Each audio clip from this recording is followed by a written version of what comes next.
پاکستان کے 77ویں یوم آزادی کے حوالے سے ڈسٹرکٹ جیل اسکردو میں ایک پروقار تقریب کا اہتمام کیا گیا، جس کے مہمان خصوصی voice of nation welfare trust Karachi کے چیئرمین جناب فراست شاہ صاحب تھے۔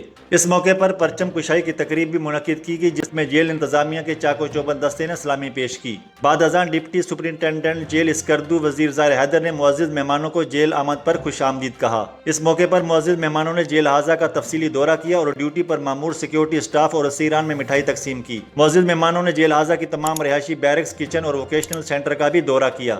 اس موقع پر ڈپٹی سپرنٹینڈنٹ جیل وزیر ظاہر حیدر نے معزز مہمانوں کو جیل انتظامیہ کی جانب سے اسیران کو دی جانے والی تمام سہولیات کے بابت تفصیلی بریفنگ دی۔ معزز مہمانوں نے جیل انتظامیہ کو محدود وسائل میں رہتے ہوئے اسیران کو بہترین سہولیات مہیا کرنے پر سراہا اور مستقبل قریب میں اپنے ٹرسٹ کے ساتھ مل کر جیل اعضا کی فلاح و بہبود کو مزید بہتر اور مؤثر کرنے کے عزم کا ارادہ کیا۔ اس موقع پر chairman voice of nation welfare trust جناب فراست شاہ صاحب نے جیل اعضا میں مقید اسیران سمیت سیکیورٹی پر مامور تمام اہلکاروں کو کھانا کھلایا۔ اس کے علاوہ ایک عدد ڈاولنس ڈیپ فریزر کا عطیہ اور ایک عدد سوٹ کپڑا اور ایک عدد جوتے کا بھی اعلان کیا۔